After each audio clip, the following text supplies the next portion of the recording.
Judge, I think as you mentioned, in this case, I want to officially ask the court to give the jury the option of convicting or considering the lesser included offense of reckless homicide. There is case law to say that reckless homicide is a lesser included offense of murder.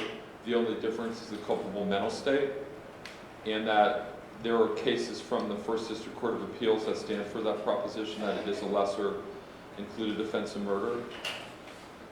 And also that the justification defense would not apply to reckless homicide, but it would apply to the charges that are in the indictment. I know we've had some casual conversations about the murder charge. I would concede that the justification defense does apply to the murder. I don't think it applies to the manslaughter. I know in the prior jury trial that the court did give justification to the manslaughter.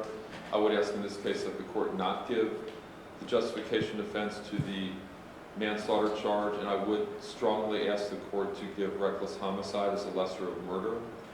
As the court knows, this is the second trial that we've been through this.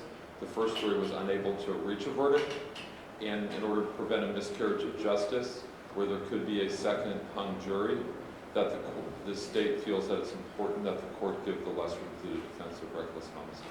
Okay. Mr.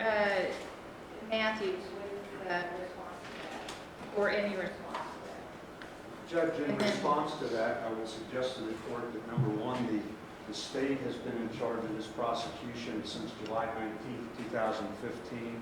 The indictment in this case was returned approximately 10 days later. The state had every opportunity at that time to include a count for reckless homicide, which was not included in the indictment at that time. We've been through another trial. The state had every opportunity to return a new indictment, including a count for reckless homicide if that was their desire. They haven't done that until the last minute here. I would suggest to the court that in order to charge this jury on reckless homicide, there must be some evidence in the record that fits the definition of reckless, which is found in section 2901.22c of the Ohio Revised Code.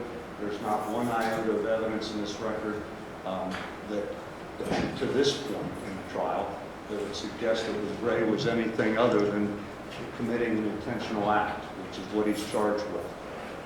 For that reason, I would submit that the prosecution team at this point is attempting to offer the jury every opportunity to reach a compromise verdict in this matter, which is not something that I believe courts do encourage or should encourage, especially in this case. Secondly, Your Honor, with reference to the justification defense, it's my position and belief that that applies to both murder and voluntary manslaughter, and that charge should be included in the court's instructions to the jury and should be read in full after you charge on each of those offenses. Thank you. For the record, since I've got a stack of case law in front of me, and I know the definition of reckless is in here somewhere, would you read it for the records that it is in the record, and that way it'll save me the time of digging through here, if you don't mind, since you have the code book in front of you. Judge, reckless is found in section 2901.22, culpable mental states. In section C, it says a person acts recklessly when, with heedless indifference to the consequences, he purposely disregards a known risk that his conduct is likely to cause a certain result or is likely to be of a certain nature. A person is reckless with respect to circumstances when, with heedless indifference to the consequences, he perversely disregards a known risk that such circumstances are likely to exist. Trustee, I'm not sure what year is that code book. Well, I've got the brand new one. Judge, the problem, Mr. Mathews is referring to a 2014 code book. Okay. And I think he used the word perversely, which I think has been removed. Okay, well, so it's been, I've got the, grab it, Dave. I've been digging through case law and...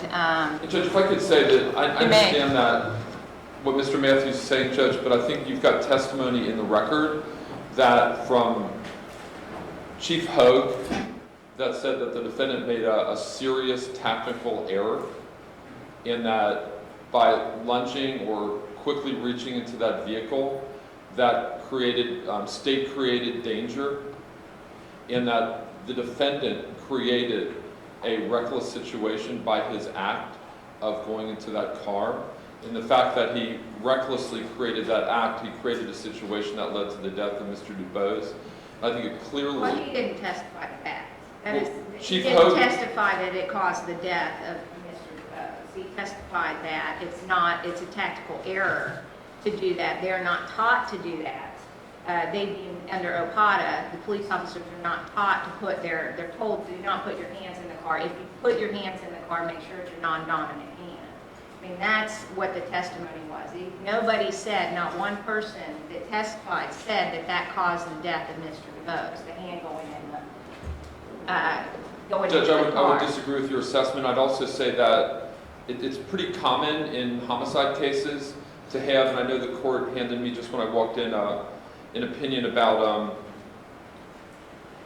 That may be the one I'm looking for. May I approach, Judge? Yeah.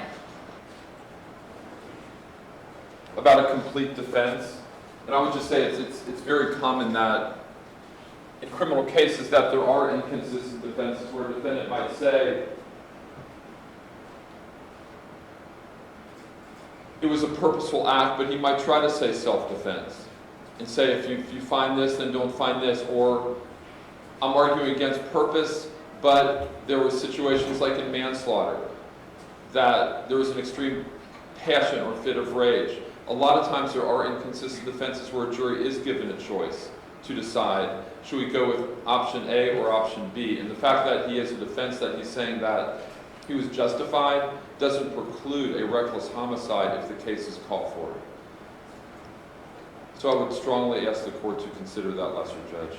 I want to note a few things here because I've studied this pretty well over the last week or so because just for our record, the attorneys did let me know that this could be a possibility. So as a result, I did some homework on lesser included and found a number of things. And one of the things that struck me is the fact that and I paid very, very close attention purposely to the testimony because I knew that this may be an issue that came up. So I want to note a few things. With regard to justification, the justification defense, I am going to leave that as is with regard to murder and to voluntary manslaughter. That is what was done in the last trial, the jury instructions, and as we know, that was tried by the actual prosecutor, the elected official. So I'm going to go ahead and leave those instructions as they were in that trial with regard to those two things. But I do want to note a few things from Mr. Tensine's statement that was played and the transcript on page 4, line 20, or I'm sorry, page 4, line 30 of the transcript. Essentially, and these are shorthand notes, these are not verbatim. The only shot I could see is that I had to stop the threat was a headshot. Page 5, line 2 through 4. I just wanted him to stop the car. That was my goal. I shot him in the head with the round. Page 8, lines 12 through 13. The intention was to stop the threat. It was to stop the threat. Page 11, line 13 through 14. I remember reading up as far as I remember something as far as I could in discharging, I can't read my own writing, so I apologize, I did it in shorthand. I remember something as far as I could in just discharging one round toward his head. All of that was available to the prosecution when they indicted this case, and the prosecution determined at that time that the only two things that could potentially fit were, the only two crimes that could potentially fit were murder and voluntary manslaughter. They had every opportunity at some point, if they wanted, before the evidence was presented to a court, to bring forward the reckless homicide charge, and they chose not to.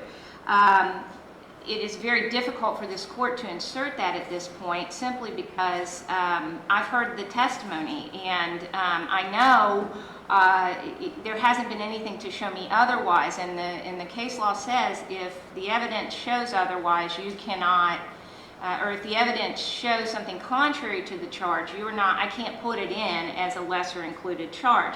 I also wanted to note in this case that I thought was important. It's the state of Ohio versus Knowlton. It's from 1969. It's an old case, but it's still good law at the Ohio Supreme Court. And one of the things they were talking about are lesser included charges being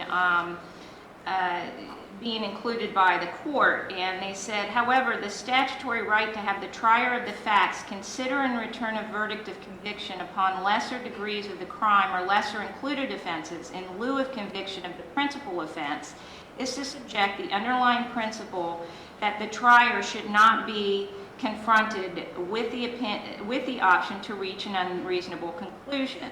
Thus, it is said that the defendant's liberty should not be dickered away by a compromised verdict upon another crime, which is quoting or citing to State v. Loudermill. And my point in this is that essentially what the state is asking me to do is to give the jury an option.